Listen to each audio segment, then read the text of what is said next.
Bandeko Balandi et Yokani Télévision, je vous dis bonjour de partout là où vous le suivez. Na sepelara kozala liboso na bilo parce que na lobaraka biso na bino ezara dibaku malamu. Aujourd'hui, je sais que tozoka actualité nyonso, nous prenons l'actualité en général, mais sinon tozora mingi parti o eko servir biso na leçon, parti o eko servir biso toye bateaux éclaircissement na ba point c'est ça moi sur zone d'ombre na biso elongwa yango wana na bikebele ba loba que sœur Mireille okomi koto ndenge na komi koto te naza wana na même matière kaka tozo mema nde matière na ndenge mususu pour que biso nyonso to comprendre parce que ba ka ekomelaka ba congolais kili pe ba congolais ebele na mokili mobimba surtout na Kinshasa biso mutozo vivre parce que notre cas nous parlerons de ce cas particulier qui est Kinshasa.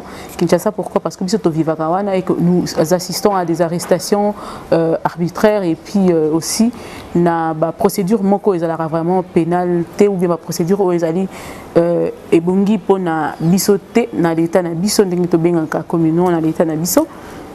Yango lelo toza na juriste moko à côté de nous oyo na repesa déjà mbote et puis na ye to robeka robeta lisolo ya oyo sala ce qui fait la toile aujourd'hui ces derniers temps par rapport à arrestation ya moko ya bastar ya mboka na biso tout na ye makambango etambola ndenge nini ezala ndenge nini ye lokola Moyebi Mibeko apesa biso mibo parce qu'il y a sali droit apesa biso moi éclaircissement sur ce point na ko pesa yimbe la moko mbote. Bonjour mon frère. Et bonjour maman Mireille. Vous se présenter libosa ba ya ba téléspectateurs nyoso bazolanda. Merci ngai nazali maître Jérémy Mombo et avocat au barreau de Kinshasa Matete. OK. Au barreau de Kinshasa Matete. Mais avant d'entrer banda nyoso na linga question mo d'ambiance ba le ba avocat. Bola taranyon son noir moi pembe ka muke pour le côté les qui belé vérité za ka muke ya solo. Non, en fait, contrairement par rapport à la version Anna, j'aimerais un peu éclaircir là-dessus. Touche noire et puis rabat blanc Anna, et allez par rapport à le côté belé et puis bosso les amouké non même pas. En fait, rabat et touche noire on est l'axi par rapport aux infractions, par rapport à l'impurité qui est dans le monde. C'est-à-dire qui influence beaucoup plus le mers et puis vérité les amouké Anna, bah on peut pas n'importe quelle place dans mon thème. Et l'école non, ce sont les avocats basant la 4 tout un cœur blanc et pour essayer quand même d'apporter la lumière sur de la vérité oyo ezali o pilokuta et tondi et belé na kati mokilo. Voilà version ngwana. Version ngwana ngwana kitoko mingi version botanga na classe version yo droit et la kisibino mettons tozotala na kati ya mboka Kinshasa pasi na motema babi bato babebi simboka okoleka ezande ba juriste bato ba pandi mboka oyo tina niveau oyo tozo mona justice tozala rasus na confiance na ngote soki nga na telemi pona ke ne ko funda mutu nazo banga na ngai parce que osala nika 2 jours robima mususu kute baluke ninga nga mona na raison est-ce que yo moko osali déjà analyse wana pe omoni yango? Ah ouais, en fait, ils ont vraiment constat où ils ont vrai, constat où ils ont nakoloba, ils ont logique parce que même biso na baité à l'école à l'université, tout temps ça m'a qui peut pas na balaksaminer comme le professeur Pindimbe sapé à son âme, ou à l'obéla qui beaucoup plus aussi par rapport à la loi, à définir la loi lobby. La loi c'est l'ensemble des règles qui créent dans les rapports humains l'ordre les plus favorables.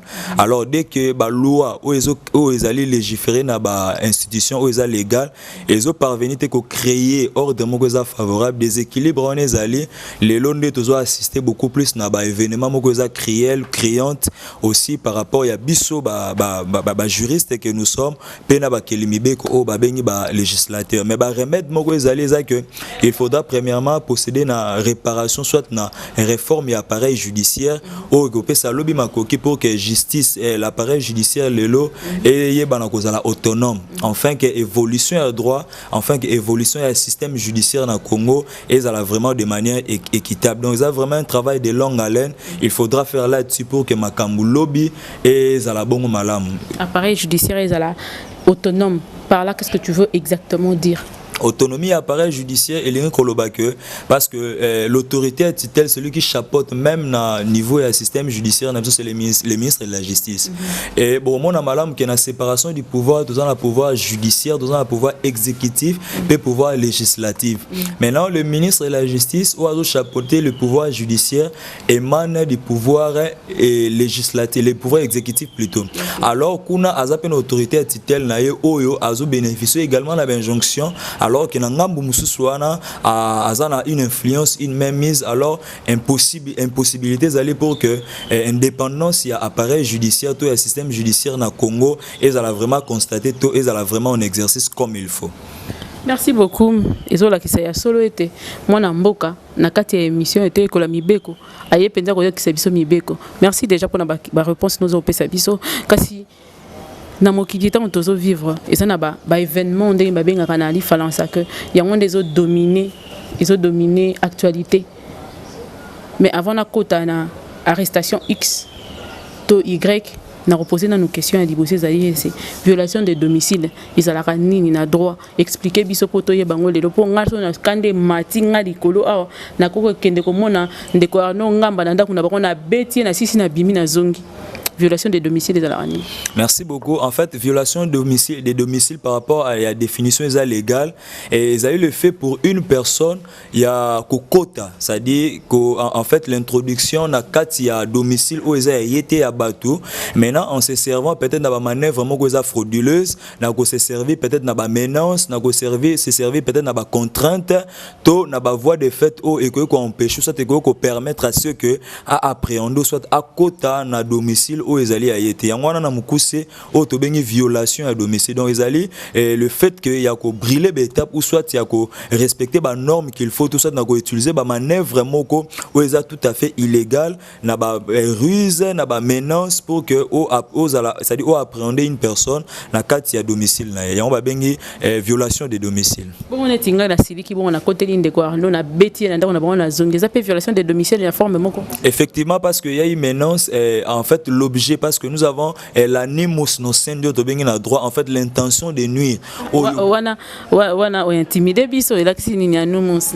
En fait na intimider parce que tant tolbe l'animus no sendi et lui kolba tout simplement l'intention de nuire. C'est-à-dire intention aux anango au côté ligne de kokuna yangonde et poser problème yangonde et créer auto bengi violation à domicile parce que le fait à kokota na ko utiliser ba manœuvre mo soit ba menace moro déjà pour que au pénétrer illégalement na domicile les ayote nde okoi na likama wana oyo lelo to bengi violation de domicile.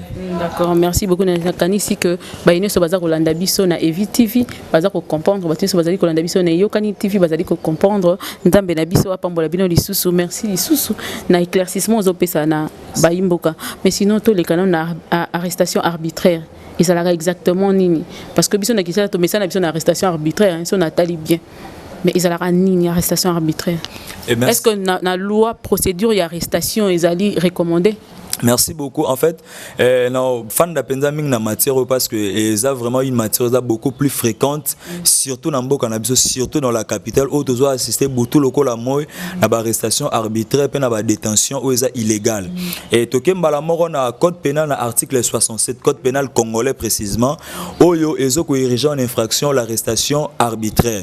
D'abord arrestation arbitraire ils ont eu le fait pour une personne il y a quoi empêcher ou soit il y a quoi appréhender une autre personne qui barrer la route n'a qu'à utiliser soit barise soit qu'à utiliser ba menace soit ba violence violence moko où ils allaient purement il y a purement où ils allaient non légal non conforme à la loi pour que la personne a la détenue et maintenant l'arrestation arbitraire ils allaient autobing infraction moko combiner l'arrestation arbitraire peine de détention illégale et ça non seulement réprimé dans code pénal congolais article 67 il y a code pénal arrestation arbitraire na détention illégale et tambola kelongo parce que muto ba arrêter ba détenir yekaka. Bon, en fait, au vous allez arrêter arbitrairement. C'est-à-dire, bah, kangio, bah, appréhender, bah, barrer la route, au lekate. Il y a une arrestation arbitraire. Maintenant, la détention préventive également, ils allaient combiner dans le sens que, bah, parce que l'arrestation arbitraire est que, même directement la détention préventive. C'est-à-dire, on va empêcher Moutouana à vaguer dans la occupation normale, bah, arrêter arbitrairement, dans les moyens auto-prévoyants qui a Tolobia. Oh, la loi prévoit, c'est-à-dire qu'on utilise, bah, rise, qu'on utilise, bah, menace, bah, violence, de manière à ce que la personne a évolué dans la course normale. Et maintenant, Moutango va arrêter arbitrairement à occuper cause à la détenir. C'est-à-dire après avoir cause à l'arrêter, qu'on détenir soit qu'on côté un lieu moko incarcération pour que azala indisponible, qu'on rendre inopérant, soit qu'on bombe qu'on coffre quelque part et on te bengi détention préventive. OK. Et on te bengi détention. lokolo uti koloba bana mboka ba moni ba yokio arrestation arbitraire, détention illégale. Ngai yoyo navandi na ndako. Et ça par exemple nazo pesa potoyeba. Ngai navandi na ndako na moni X personnes aye en tenue civile. Ba koti maman Mireille tozo lukayo. Bo lukanga pona ote tokena libanda to sa eloko pap moko boy. Po nga naza muta batebele. Nako ma libanda batindi nga na mutuka bakei nanga sans raison ni papier prouvant que il faut ba yakozwa ngai. Eza ni na robenga eloko wana ni. Merci beaucoup Maman Mireille. Et naka o lobby naka sous examen exemple wana et to ezali directement arrestation moza arbitraire. Pourquoi? Parce que na pesa une définition légale oza prévu dans article 67. Il y a code pénal congolais to loba qui était ezali le fait pour une personne il y a quoi utiliser ba ruse, il y a quoi utiliser ba violence ou soit ba manœuvre moro de manière à ce que au empêcher soit au contraindre par corps une personne. Alors naka o lobeli wana et nako ça dit parce que la raison au bengeli mutu et au communiquer qui a monté en avant, c'est-à-dire au utiliser risque morobo de manière à ce que au appréhender la personne. Alors la procédure ou soit préalable au mutu à utiliser pour que yeba nako appréhender Maman Mireille non peut exemple directement à quoi une infraction to bengi arrestation arbitraire parce que à utiliser risque et puis en deuxième lieu à utiliser menace le fait il y a ko code ça mutu directement na kati ya voiture pe ko et donc ils a déjà un fait infractionnel ou est érigé par le code pénal congolais article 67. Voilà, par rapport à on tu vas comprendre très bien, mais sinon, exemple, Moro Yasuka pour OPSABISO réponse par rapport à l'arrestation arbitraire normalement prévue dans la loi, ce que ça la maranding nini. Bande komi bale bazaba voisin.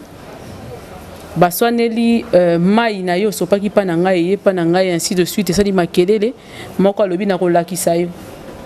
Le lendemain matin le papa de cette famille-là a commis wana à la mukina tongo a monika bato bakoti batoka ye lokwa moyi bisandi papa ni ceinture ba mema ba ni ko brosser ni ko lia ni ko tout na même combo na ye ba kendaki na papa wana pe ba ben encore arrestation arbitraire.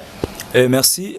Par rapport à cas sous examen ou évoqué automatiquement tu as également infraction et arrestation arbitraire parce que la manière où bato ma pinga ba saleli yango to ko lobake ezali non conforme à loi parce que procédure au tolobela préalablement au photo lobelezali qu'il faudra que la procédure essaie par un agent d'abord au hasard habilité. Voilà le lenge loi et sengi procédure et arrestation et moto. Ataza criminel. Est-ce qu'il y a une différence d'abord entre criminel et moto ou asa infraction moko? Ok, merci. Et c'est aussi une bonne question. J'en profite également à éclairer la lanterne parce que Tobeng Eza Otobeng en a droit la clameur publique. Clameur publique Eza Nini Ezali lorsque Moutou a ibi, c'est-à-dire le fait Eza immédiat, le fait Eza imminent na minute soana. Ba ibi ba bele mouibi wana Eza clameur publique automatiquement tu en as besoin to senga mandat d'amener, tu en as besoin to pesa convocation pour que tu au kanga Moutou parce que la clameur publique est ce que exigé parce que le fait est imminent et immédiat. Alors dans ces cas, automatiquement, on peut appréhender la personne. Mais étant donné que le fait, la clameur publique est mise en exercice ou en exergue na kawanate, automatiquement la personne bénéficie de la procédure préalable nyonso autorolobela oyo la loi tous les législateurs congolais à prévoir pour que Moutouana aya kozwa ou soit pour que Moutouana a répondre à acte naie de manière légale, de manière procédurale également. Ok, merci beaucoup. À part clameur public, il y a moto à sali infraction directement visible au bato ba beleli ba eko kangaye. Mais naka il y a moto yo ba pesi convocation. Répondre bisona nous par rapport il y a soki ndeko tongai toke naka ya o tozolobela. Star moko X, une star X.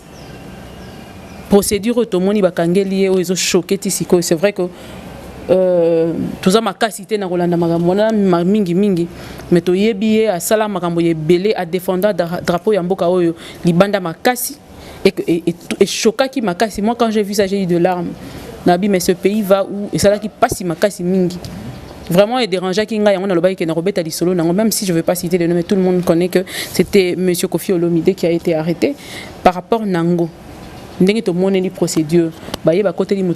y a même de ceux qui ont grimpé petit bas matin mur devant toute sa famille, humilié et puis un agent de l'État qui filme une arrestation comme ça et puis à publier pour faire un buzz.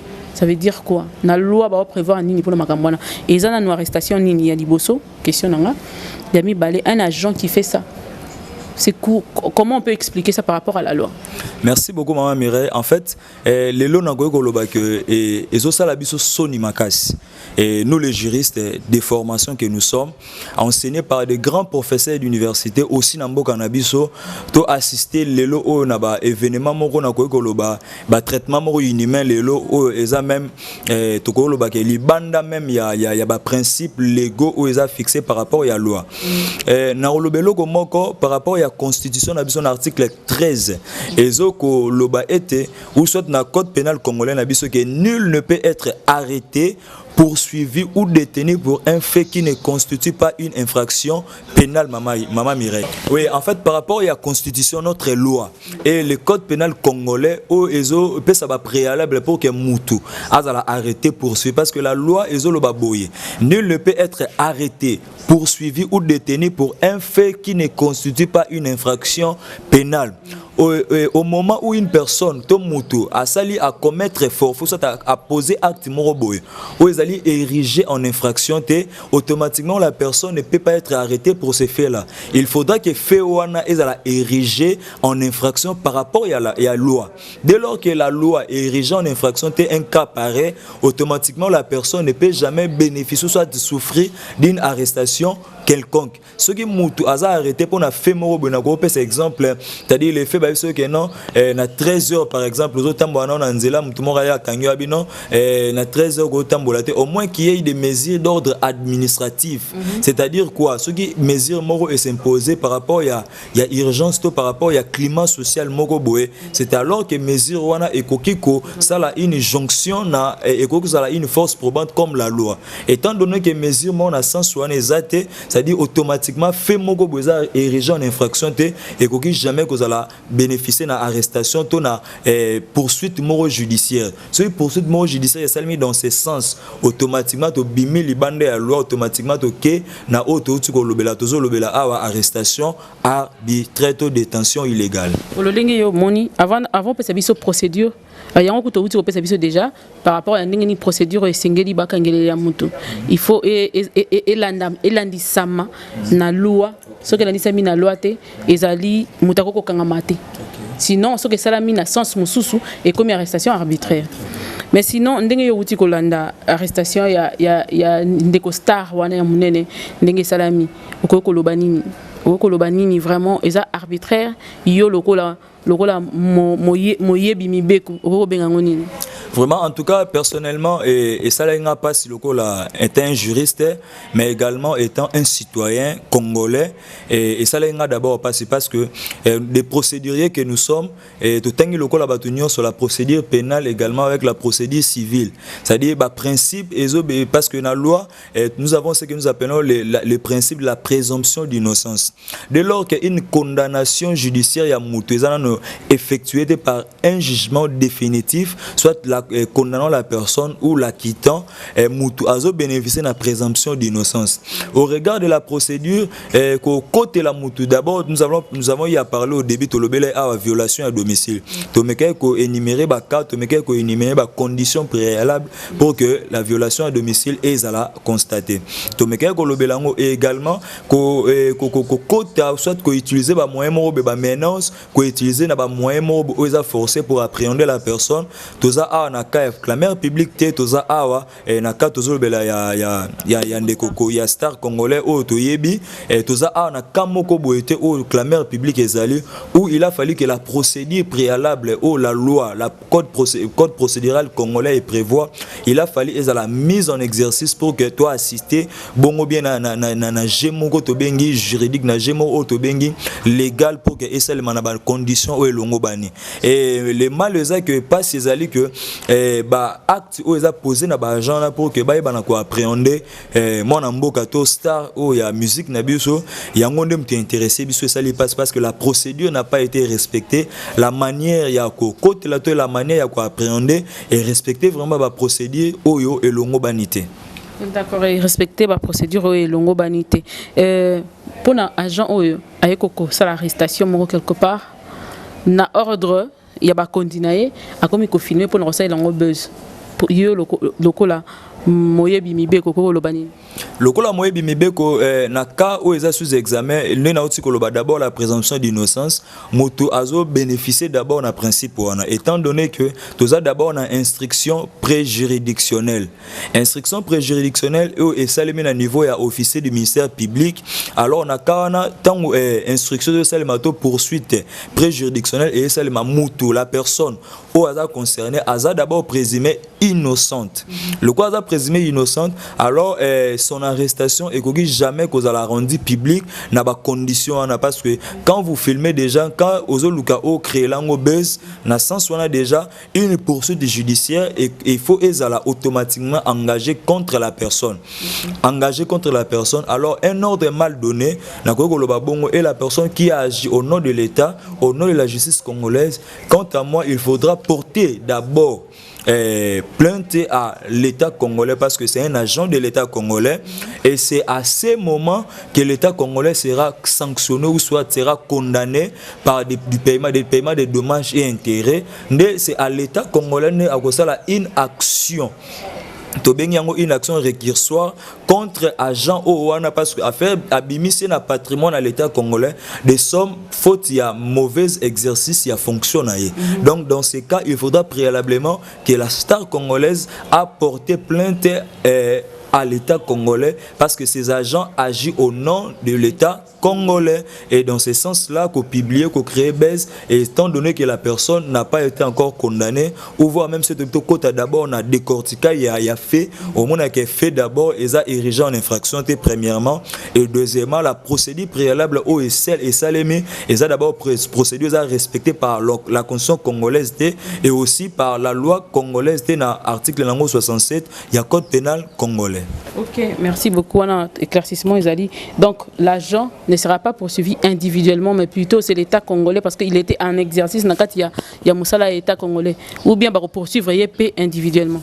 Et bien sûr, parce que là, nous sommes en train de parler parce que faire au publier déjà, il y a créé buzz na kawana, parce que nous avons ce que nous appelons la responsabilité pénale et la responsabilité civile. La responsabilité pénale, c'est lorsque, c'est-à-dire, ça concerne la personne elle-même, la personne qui a commis l'acte. Et l'acte où la personne a commettre, c'est à la personne à cause de la condamner pénalement. Civilement, c'est à des personnes où bazali sous tutelle ou soit à la personne, soit institution État Oyo Mutuana Azo agir au nom et pour le compte de l'État. Et parce que du fait que l'État a jamais cause la condamner pénalement, et maintenant c'est l'État qui sera condamné dans le patrimoine naïe, dans le paiement, il y a dommages et intérêts aux agents à causer. Parce que la star congolaise a d'abord on a présumé innocente et automatiquement quand vous publiez déjà son arrestation, bien que ça ait pas condition longo banité, ou tozobeta cette de côté le melawa, automatiquement mutu o asali yango, il faut que tout saisir d'abord, il faut, je ne suis pas l'avocat de Kofi Olomide et je voulais parler en tant que son avocat, je ne le suis pas, c'est une émission. Il faut que la personne au Asali Yango, d'abord les avocats. Oui, il faudra que la personne a senti l'exil, la personne victime, la partie victime a porté plainte à l'État congolais et puis une action récursoire au l'État Kosala contre cet agent parce que l'État foutarae. L'État a foutarae ça chaque fin du mois na musala Kosala. Ce que Asali Yango n'a pas conditionné longo banité et que l'État bimisi misolo pona musalo asali lolenge sengelité de l'État a kozonga bongo panaye pona a sanctionner aussi na misolo oya bimisi pona kanaye voilà pona ba délire na ya sali lolenge wana to comprendre très bien merci vraiment na mona kezaki ya pamba to les émission na biso mais avant to que na suka ya clôturer émission na biso question na nga ezali koyeba ete bino ba imibeko ndebo censuraka banzembo bino ba imibeko ndebo bopesaka autorisation na musicien pour kabimisa nzembo ce qu'on a reconnu na rotuna tant bo censurera nzembo zelaka pona ba musicien profane to ba musicien chrétien pe les musiciens sont en général c'est d'abord la première question que je vais poser et puis si banango bisangai bo censurera na kanini Ok, merci beaucoup par rapport à la question. Et ça aussi une question importante qu'il faudra essayer de formuler un peu une parenthèse là-dessus. Et sanctions et auto-censure et aller à caractère. D'abord la loi par rapport au principe de la loi et la loi par rapport à la caractéristique il y a loi la loi a un caractère général, la loi a un caractère impersonnel. Donc la loi a un caractère impersonnel, c'est-à-dire quoi? Ils ont visé une catégorie à batuteto, une catégorie à la musique par rapport à cas sous examen à censure et la loi parce que j'ai eu le temps, la chance également à fêter par rapport à cette loi, ils ont censuré et censurer bien sûr non seulement la musique profane mais également la musique de manière générale parce que étant donné que nous sommes dans une société où il faut le merce et à la protéger, il faudra que le principe ya merce et à la vraiment protéger ndetine censure yangoana et donc ezo occupé catégorie ya ba musique mo songolo mais musique na lolenge na ngoto na sens na ngo global mais na kotalaka ba censure ya mboka na biso mingi za la kaka na ba musiciens ba yeba na fu ba futa ba man de consort to yebi ma musique folklorique musu se betaka to yebi biloko ni ba yemba insani niveau ya insanité ni yembaka mais beta mana ki ja se beta mana ba fête na ba matanga par-ci par là place wana loi et lo bagelo côté par rapport à ba sa musique folklorique lolengwa tozo lo bake na kawana na ko lo bake ezali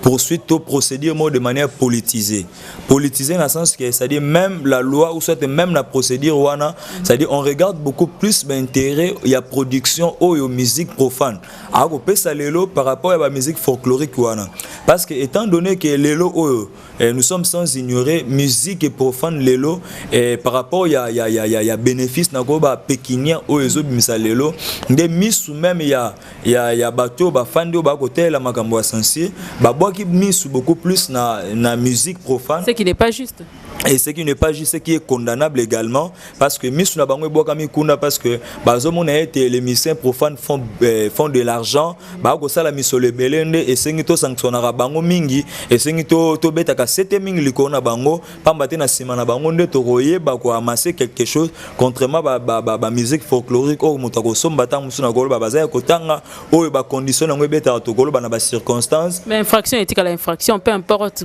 mbongo ba robimisa peu importe retomber nango baza na mbongo te mais au moins quand même infraction éthique à l'infraction. Voilà pourquoi la discrimination pure et simple na kawana parce que l'infraction consommée reste une infraction étant donné que eza une infraction ou eza consommé to ou eza coexister to ko sala to tirer la loi na deux mesures to tirer la loi peut-être am suna déficienté ou eza ko favoriser bato bali ngambo yo pe ko pesa bongo passe na bato bali na ngambo mosusu esengi ezala de manière impartiale et pe ezala de manière équitable on est yango ko sala passe donc na kawana tozo ko assister beaucoup plus na discrimination beaucoup plus légale na sanction au tomoni lelo to mona aka parce que biso moto ali na Kinshasa to mona to yoka ba musique folklorique to yoka te musique moko ya ndengwana ezali sanctionné censuré beaucoup plus ka ba musicien profane au lelo baza ba victime c'est vrai to ko za défense na bango te mais to ko lobela par rapport ya mobeko li kondi par rapport ya mobeko na biso ndenge e ko landela bongo procédure ya makambo ndenge zaleli. Merci beaucoup na maître pour yomoko yebiko ko comprendre que makambango eza ndenge zo tambola ba neko star misusu bazali ko lela parce que bazali victime ba injustice ebele yango na ebandeli na loba ki ete toje ya noir moi moke ya vérité pour ya solo injustice ezali kaka na bande bayi koyemba te to bayi artiste te to banani te balanga nzembo te mais na batu nyonso na population nyonso na couche nyonso ya population tozali ko subir ba injustice na mambo ya ndenge na ndenge par rapport à la justice mais siko na yo qui était censure l'état etcha ezalaka pona nini exactement quand est-ce qu'une chanson doit être censurée car critère pour nzembo za censurer zani matondo mingi parmi par rapport à critères de procédure au Sengeli pour que une chanson est à la censurer et ils allaient d'abord procédure préalable les allaient d'abord parce que censure n'a expliqué d'abord ils allaient premièrement pour la protection et la mœurs parce que les lots oyo tous allaient na bana les lots oyo tous allaient na bato lolenge na lolenge o bazali na société alors pour que la société est à la équilibrée pambate to ba ils en a une phrase où le bar que la justice élève une nation donc pour que la nation elle a évolué d'une manière ou d'une autre il faudrait que ba principe union soit où ils allaient important pour ils la mise ensemble pour que tu ba bon na quoi cité na une nation où ils allaient élever alors parmi méthodes, soit parmi les critères qu'il faudra, et la censure joue un rôle très important dans le système social nabiso pour que la société nabiso est dans la toilette comme il faut. Toi assister bon na insanité contrairement na mboka mususu o na kotanga kombo ate. Et maintenant la censure la procédure préalable au ezali to critères au esengeli et ezali bongo na etando eketende tango nzembo moko songole bimi nde na tangwane bakobaka non nzembo o tala a ebeti boye lobi boye parce que même na studio commission ya censure bakitara sur wana oyeko informer biso na studio commission moko ezalaka ya censure o batindaka na ba studio pona koyeba nani abeti nini asali nini. Mais je vous dis c'est ça même le travail, c'est ça même la mission qu'il faudra la mission légale oyo commission ya censure bazali appeler à Rosala par rapport à la démarche légale. C'est-à-dire même na niveau parce que en fait artiste azali ko exprimer ba émotion, azali ko exprimer ba besoin d'une manière ou d'une autre non contrôlée parce que il y a dans la poste à produire à la vendi, azan a besoin soit à utiliser sentiment nyonso, sentiment artistique, sentiment musical ou est poussé. D'ailleurs baloba que la musique est la seule drogue autorisée. Voilà, merci maman parce que enrichir encore makambango. Donc c'est ça en fait musicien a par rapport il y a sentiment naé par rapport il y a dévotion ou etindi wana alors à quoi peut-être que c'est contrôlé. Alors même dans le studio maintenant c'est là où intervient l'importance de la censure. C'est-à-dire même dans le studio même avant que la musique soit musique wana est à la balancer ou soit musique est bima soit le CD dans la rendue officielle, c'est-à-dire le travail préalable au censure à ça même dans le niveau de studio même dans le niveau de enregistrement pour que les comme d'abord on a mis ça à censure censure ndé mutako tchango na mesa na enda kotala soki sengeleka to sengeleka te mais il y a pas ce to comme on a bongo na mboka na biso au la musique c'est bimi au moins on a même déjà 3000 ou 4000 vies déjà au moins on a déjà na etando ke o bana bazobina bana bazoyemba mais n'attend on a beaucoup ba censurer pendant que na ba téléphone na biso na ba téléphone ya bato pendant que na ba etando ke soit na mitu ya bato et c'est tikali tango etikali bongo tango bo censurer au moins que personnellement si j'étais entre guillemets même avocat ou soit la défense même il y a un artiste soit censuré na cas pareil je peux même poursuivre cette instance parce que causer préjudice na produit na parce voilà, par exemple vraiment makambo lobby est très important. Normalement il fallait commission de censure qui takana ba studio et barada ko censurer avant même mutasa la ba dépense naé à muser sur musala naé et tout ça là et puis arriver à un moment par exemple le cas cité, le cas présent, par exemple, Nzembo Balobi album, c'est déjà presque une année, n'a qu'à marché, et il y a la censuré après une année. Est-ce que la commission de censure est révaki et que surtout que si quelque part, loi n'a pas faillir, c'est que M. Kofi faut apporter une plainte. Merci. Donc, na Olobana Kawana, particulièrement, il faudra que la partie victime, le cas Kofi Olomide, il faudra préalablement apporter plainte. Pourquoi? Parce que d'abord par rapport il y a carrière naïe, par rapport aussi il y a énergie musicale, par rapport aussi il y a concentration artistique ou à concentrer par rapport il y a produit naïe et directement c'est là le cause préjudice. Tout le monde il y a des poids deux mesures na kawana. Des poids deux mesures pourquoi? Parce que premièrement premièrement nous avons prêté bien intention mais par rapport il y a kawana na golo que ils allaient beaucoup plus conflit à intérêt ou ils ont mis en jeu.